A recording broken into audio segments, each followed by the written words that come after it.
To Grace, my future wife, Part 12. The movie continues. An open letter. March 1st, 2024, 1:29 p.m. Dear Grace, I've been taking some of my frustrations out on Twitter. I found a few extras willing to engage. My basic argument, which I've struggled to express on Twitter, is that most of the DSM5 conditions are 100% based on opinion and no physical evidence. There are no medical tests for psychological conditions, in most cases. Actually, probably not.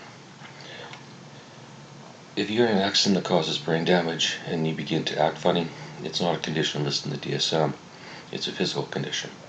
Same for tumors or in many cases severe pain.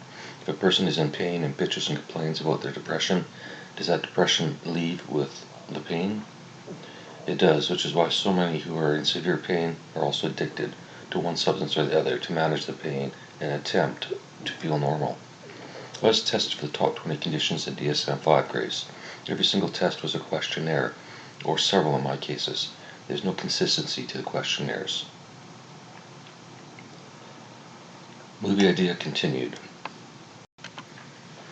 Movie idea Untitled continued. Dave closes the pizza boxes, not wanting to stuff himself like he normally would. Unless you want more, Grace. Dave, wait, is your name Grace? I didn't ask you, did I?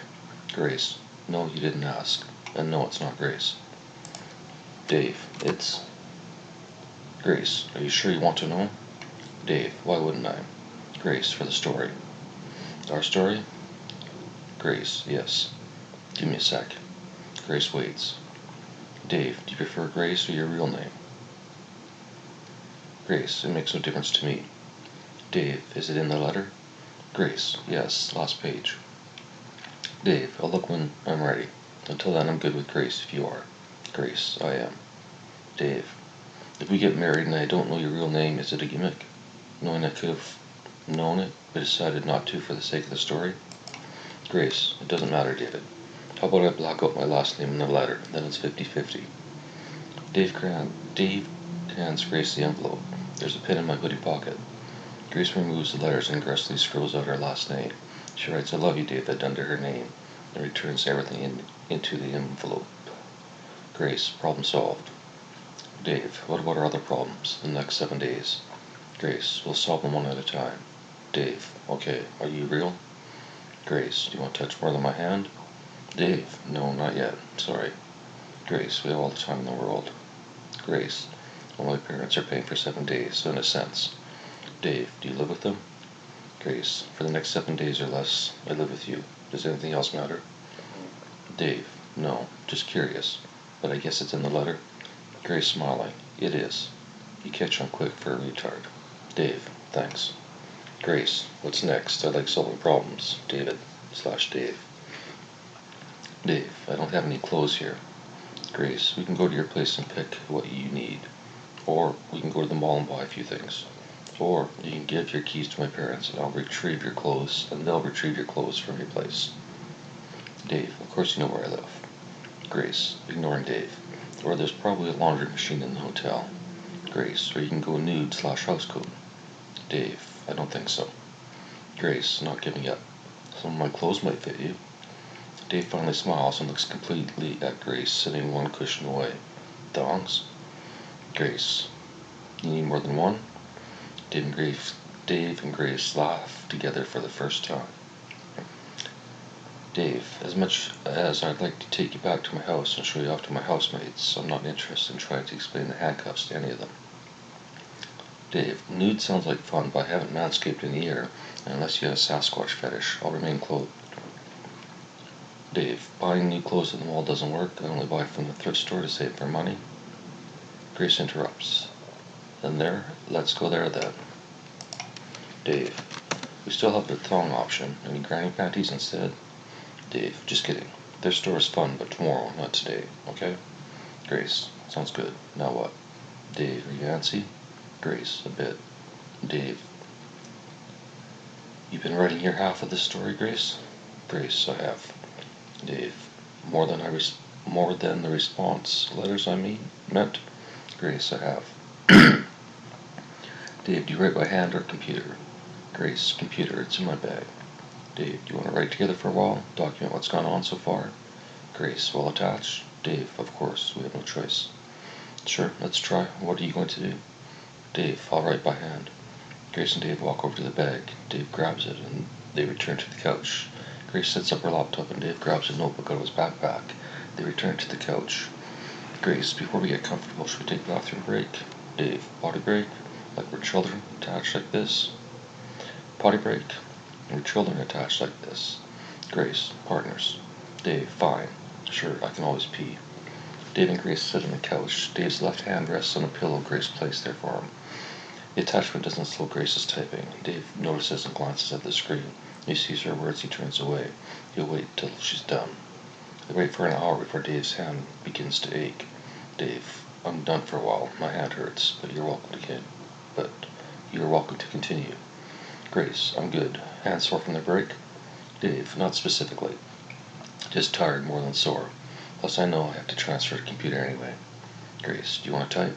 Dave, not now. Grace, you can use my laptop when ready. Dave, I have my phone too. Grace, your choice. Now what? Dave, suggestions? Grace, walk, movie, more food, booze, weed, sleep, sex. Grace? Dave, I think you started at the end. Grace, I said sleep. Dave, maybe we should record ourselves? Grace, why? Dave, nobody will believe this situation, although I'm thinking this would be a good reality show, if they streamed it out 24/7, uncensored. Well, except the sex. Blur that out. Grace, we can, but between us, David, I think we have a pretty good combined memory. Does it feel like a dream or reality? Do you feel high, drunk, or normal? David, normal but overwhelmed. Let's go back to your list. I propose a short walk to the park down the street, and a joint or two. Grace, we can do that. Do you have some weed? Dave smiles. Check my bag. All we'll need for the next week. Dave and Grace walk to the park, holding hands, their restraints tucked up into their jackets. Dave, we look funny. Grace, we have no choice. Unless you want to be a comedian. Looking funny is good. Does part of the work for you? Does part of the work that work for you? Dave, maybe we should come on stage with me. Grace, handcuffed? Dave, too hard to explain. No, the audience is fine. Grace, embarrassed to be with me? Dave, I take that back. Grace, I can't. Dave, I'm not embarrassed at all. I'm not bothering this situation. Grace, are you sure? Dave, sure enough to be sitting here smoking with you. Grace, does the weed affect you, David? Dave, not like it once did. Edibles probably would, but I don't have a need to explore the universe through drugs anymore. Grace, anymore? Dave, you've read everything on Star? Dave, you've read everything on Star Substack? Grace, yes. Dave, then you know I've tried pretty much every drug once, except cocaine and heroin. Well, I did try some expired morphine. It was nice, but probably not the same as a needle full of Down. Grace, Down is the street name? Dave, yes. Believe it or not, it sounds better to the addict to be on Down than on instead of heroin. Even the junkies don't like being called a junkie. Dave, at least the ones I met in rehab. Grace, bathroom time, suggestions? Dave, library or return to our room? Grace, let's not get caught going into a washroom together. If somebody calls security, we'll have to explain. Dave, normally I would say fuck security, but sure, let's head back. Grace, then what? Dave, are you ADHD? Grace, I thought you hated labels. Dave, I do, but how about this? Do you ever sit still? Or are you always moving? Grace, depends. Dave, watch a movie? Dave, or a bath together? Grace, nice try, I don't believe you. Dave, fine, movie or talk? Grace, both. Dave, please tell me you can watch a movie without talking. Grace, I can't. Is that a deal breaker? Dave, not when we get to Netflix. Not when we get to the Netflix and chill stage. Grace waits for David like she knows he's thinking of a solution. Dave, I think at this stage it makes no difference. Talk away. But talk about the movie. I can't manage two streams of thought at once. Grace reaches out to shake Dave's hand. Deal. Dave accepts. Deal. Dave and Grace stroll through the front lobby and wait by the elevator. The front desk clerk smiles at the people. Dave, what does she want? At the couple. Dave, what does she want? Grace, nothing. She probably thinks we're a cute couple. Dave, she probably thinks you're helping your grandpa to his room. Grace, Dad maybe, but Grandpa? Dave, wait until you see my gray hair. Grace, I see a few of them in your eyebrows right now. Want to take care of them? Dave, do you want to groom me? Grace, pluck you. Dave, excuse me? Dave, Grace, why are we not naked in bed right now? Grace, what's the rush? Dave, I've dreamed about getting you pregnant. Grace, me or fictional Grace? Dave, it's becoming the same thing the longer we are together. Grace, I understand, but I am me, not Grace. I'm similar to the person you write your heart out to, but I am me. Dave, I understand. I'm glad you know who you are and apparently what to do in our present predicament. Grace, I'm trying. Dave, I know. I can see it in your face and body. Grace, you're looking at my body now? Dave ignores the comment. He squeezes Grace's hand as they walk back. Dave and Grace return to the hotel. They decide watching the bedroom is best.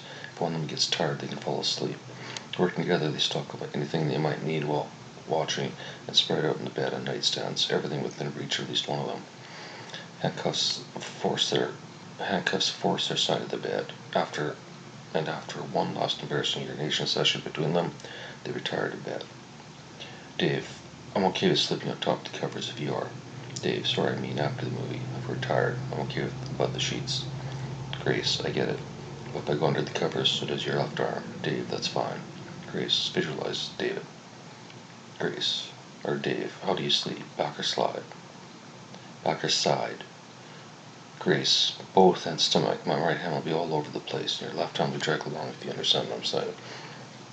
Dave, so I'll be touching something more than your hand. Grace, or we can both lie on our backs and hold hands. Dave, over the covers unless we get cold. Grace, we can turn up the heat. Dave, sure, I don't have a thermostat in my room. Grace, did we agree? Dave, sure, on the back, hold hands, sleep as much as possible. Grace, if possible. Dave, agreed. Dave and Grace watch a movie. Grace restrains her comments. She knows the situation is a bigger shock for Dave than herself. The movie ends. Dave and Grace get up and head to the bathroom without talking. Then at least one will have to use it again.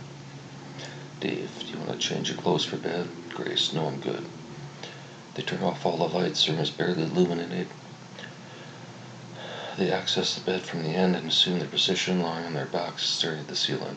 Dave turns to his side facing Grace. Grace turns back toward Dave. Hi. Dave. Hi. Dave, this is insane. Grace, I agree. Dave, I'm not sure I can sleep, not with your face inches from mine.